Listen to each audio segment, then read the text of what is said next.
आखिरकार लंबे इंतजार के बाद उत्तराखंड के पहाड़ों पर मौसम मेहरबान हो गया है। जैसा कि अनुमान जाहिर किया गया, ठीक इसी तरीके से पहाड़ों पर बर्फबारी शुरू हो गई। बद्रीनाथ धाम सहित औली और दूसरे ऊंचाई वाले इलाकों में बर्फबारी हो रही है। वहीं निचले इलाकों में कुछ स्थान पर बारिश भी हुई, जिससे तापमान में आई गिरावट से ठिठुरन और बढ़ गई है। भारी बर्फबारी के बाद औली का नजारा देखते ही बन रहा है। इससे यहाँ के लोगों के चेहरे भी खिल उठे। खास करके पर्यटन कारोबार से जुड़े हुए लोग ज्यादा खुश हैं। ताजा बर्फबारी के बाद सैलानियों की संख्या में इजाफा होने के पूरे आसार हैं। उत्तराखंड के दूसरे इलाके में भी भारी बर्फबारी हो रही है। मौसम में बदलाव के कारण उत्तरकाशी में गंगोत्री और आसपास के इलाकों में बर्फबारी हो रही है। इससे यहाँ का नजारा बेहद सुंदर हो गया। यहाँ हर तरफ बर्फ ही बर्फ नजर आ रहा है। रुद्रप्रयाग जिले में तुंगनाथ पर्वत पर भी बर्फबारी हो रही है। वहां का नजारा बदल गया है। सीएम पुष्कर सिंह धामी ने तुंगनाथ महादेव मंदिर पर बर्फबारी का एक बेहद मनोरम वीडियो भी पोस्ट किया। सीएम धामी राज्य के मशहूर तीर्थ स्थल, मशहूर मंदिरों को लेकर के वीडियो सोशल मीडिया पर अक्सर पोस्ट करते रहते हैं। रुद्रप्रयाग में भगवान भोलेनाथ का मशहूर तुंगनाथ मंदिर है, जो कि 3640 मीटर की ऊंचाई पर है। ये पंच केदारों में सबसे ऊंचाई पर स्थित है। ऐसा माना जाता है कि ये मंदिर 1000 साल पुराना है और यहाँ भगवान शिव की पंच केदारों में से एक के रूप में पूजा होती है। सावन के महीने में बड़ी संख्या में श्रद्धालु शिव मंदिरों में दर्शन के लिए पहुंचते हैं।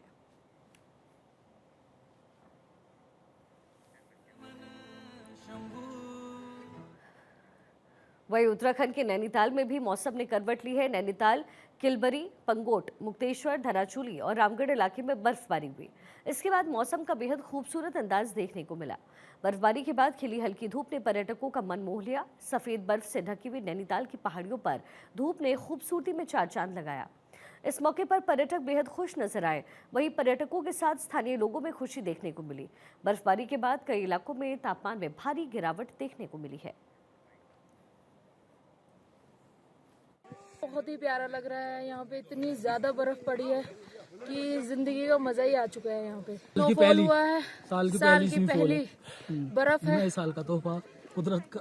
बढ़िया, बहुत बढ़िया, मजा आ रहा है यहाँ पे। ऐसा लग रहा है कि नया साल ही मना रहे हैं। नया साल ही हो गया। नए साल में बहुत ज्यादा मजा आ रहा है यहाँ पर। उत्तराखंड के अल्मोड़ा में बर्फबारी के बाद मौसम बेहद खुशगवार हो गया है। भरतकूट, पांडवखोली और दूनागिरी इलाके में इस साल की पहली बर्फबारी से लोगों के चेहरे खिल गए। अल्मोड़ा पहुंचे हुए पर्यटक बर्फबारी का लुत्फ उठाते नजर आए। वहीं स्थानीय व्यापारियों में भी खासा उत्साह नजर आया। बताया जा रहा है कि पांडवखोली और भरतकूट में 1 फीट के आसपास की बर्फबारी हुई है।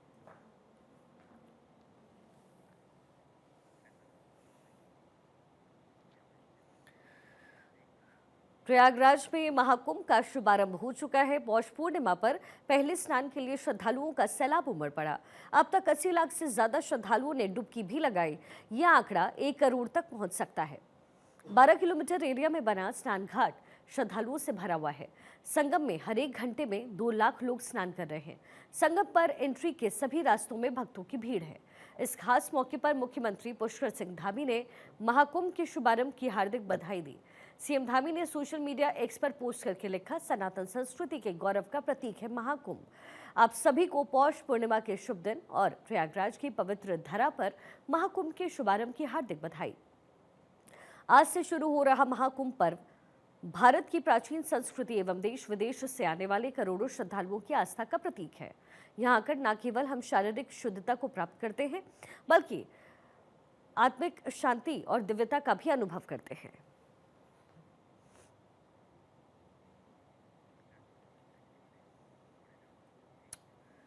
हरिद्वार के कोतवाली मंगलौर क्षेत्र में नगर पटरी लिबरहेडी के पास पुलिस और बदमाशों के बीच मुठभेड़ हुई। इस घटना में पुलिस ने 25,000 के नामी अपराधी शेर खान को उत्तर प्रदेश के मुजफ्फरनगर में पैर में गोली मारकर हिरासत में लिया है। शेर खान पर कई संगीन आपराधिक मामले दर्ज हैं और वो लंबे समय से फरार था। मुठभेड़ के बाद घायल शेर खान को तत्काल अस्पताल भेजा गया। हालांकि मुठभेड़ के दौरान शेर खान का एक साथी अंधेरे का फायदा उठाकर मौके से भागने में सफल रहा। पुलिस ने फरार बदमाश को पकड़ने के लिए सर्च अभियान भी शुरू किया है।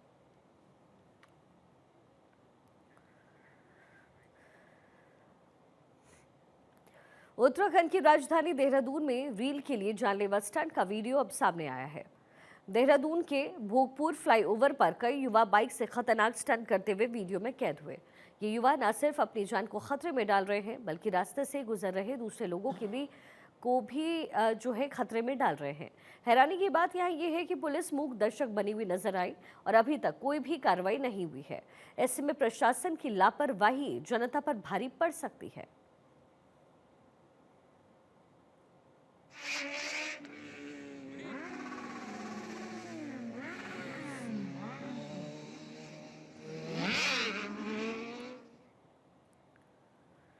उत्तराखंड कांग्रेस के वरिष्ठ नेता मथुरा दत्त जोशी ने कांग्रेस को अलविदा कह दिया है। मथुरा दत्त जोशी ने बीजेपी का दामन थाम लिया और इसके बाद वो कांग्रेस पर हमलावर नजर आए। मथुरा दत्त ने कांग्रेस को हिंदुओं का विरोधी तक करार दे दिया। उन्होंने कहा कि कांग्रेस ने सरकार में रहते हुए हमेशा भूमाफिया, शराब माफिया को संरक्षण देने का काम किया और हमेशा हिंदुत्व विरोधी काम किया है।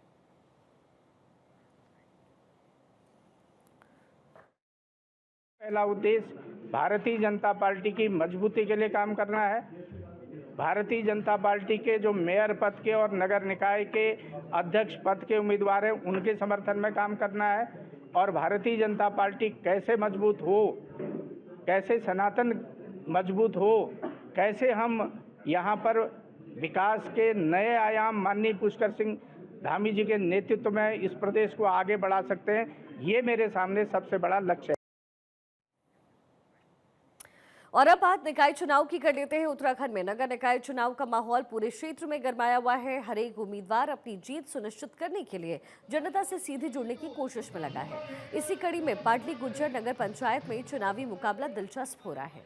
बीजेपी प्रत्याशी चांदनी के समर्थन में पनियाला गांव में एक विशाल जनसभा का आयोजन हुआ।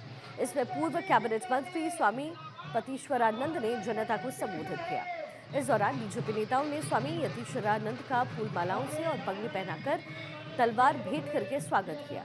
अपने जोशीले भाषण में स्वामी यतीश्वरानंद ने बीजेपी सरकार की विकास नीतियां और डबल इंजन सरकार के लाभों को गिनाते हुए कहा कि बीजेपी की सरकार ने हर एक क्षेत्र में विकास की गंगा बहाई। उन्होंने जनता से अपील किया कि वो बीजेपी प्रत्याशी चांदनी को वोट देकर क्षेत्र के विकास को मजबूत करें। नगर पंचायत हम लोगों ने बनाई है, इसलिए बनाई है कि इस क्षेत्र का विकास हो सके, डेवलपमेंट हो सके, सरकार नजदीक आए जनता के, इसलिए भारतीय जनता पार्टी ने इन नगर पंचायतों को बनाया है। उत्तराखंड के लक्सर नगर पालिका में वार्ड 4 के सभासद पद पर बीजेपी प्रत्याशी नीरू गर्ग के कार्यालय का उद्घाटन हुआ। बीजेपी के चुनाव प्रभारी ओम प्रकाश जगदम्बनी और पूर्व विधायक संजय गुप्ता ने इसे किया। इस मौके पर पूर्व विधायक संजय गुप्ता ने कहा कि वैसे तो पूरे प्रदेश में ही बीजेपी की हवा बह रही है, लेकिन लक्सर नगर में भी केवल बीजेपी की तरफ से ही जनता का रुझान है। वहीं चुनाव प्रभारी ओम प्रकाश जगदम्बनी ने जनता से बीजेपी प्रत्याशियों को वोट देने की अपील भी की है।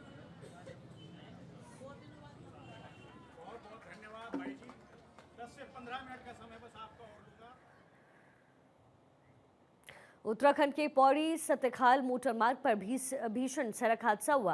हादसे में 4 लोगों की मौत की जानकारी। बताया जा रहा है कि पौड़ी सतखाल मोटर मार्ग पर सवारियों से भरी हुई एक बस गहरी खाई में जा गिरी, जिसमें 6 लोगों की मौत हो गई और कई लोग घायल हो गए। घायलों को पुलिस और स्थानीय लोगों की मदद से पौड़ी के जिला अस्पताल में भर्ती करवाया गया। पुलिस के मुताबिक दुर्घटनाग्रस्त बस पौड़ी से देहल चौरी जाते वक्त सतखाल मोटर मार्ग पर केंद्रीय विद्यालय के पास अनियंत्रित होकर खाई में गिर गई।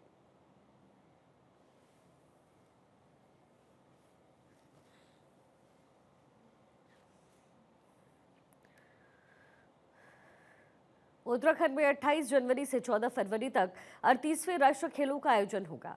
इसमें 32 स्वीकृत और 4 प्रदर्शनी खेल समेत कुल 36 खेल गतिविधियां होंगी। खेल संयोजक और विशेष प्रमुख सचिव खेल अमित सिन्हा ने कहा है कि उत्तराखंड में होने वाले 38वें राष्ट्रीय खेलों के लिए तैयारियां अंतिम चरण में है। पोर्टल पर रजिस्ट्रेशन के लिए आवेदन दर्ज किए जा रहे हैं। सभी प्रदेशों से खिलाड़ियों के नाम आ रहे हैं। इस संबंध में हमारे अधिकारी लगातार दूसरे राज्यों के खेल विभागों से संपर्क में हैं। उन्होंने ये भी बताया कि हमने राष्ट्रीय स्तर की तैयारी की है।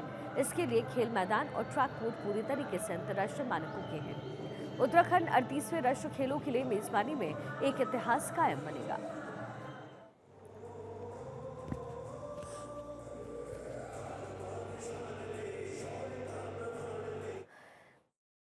हम लोग 20 दिन से कम के समय बचे हुए हैं और अभी हम लोग जो तैयारियां देख रहे हैं इसमें सबसे महत्वपूर्ण काम जो है हमारा वो लास्ट मोमेंट की डीप क्लीनिंग, पेंटिंग, सफाई और इन सब चीज़ों का बचा है। बाकी व्यवस्था जो रुकने की है एथलीट्स की वो हमारी हो गई है।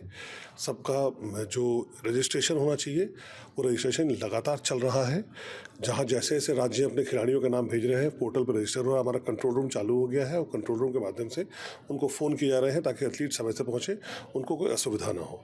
यहाँ पर जो हमारे वेन्यू पे हो रहे हैं उस वेन्यू पे भी तैयारी हमारी पूरी हो गई है।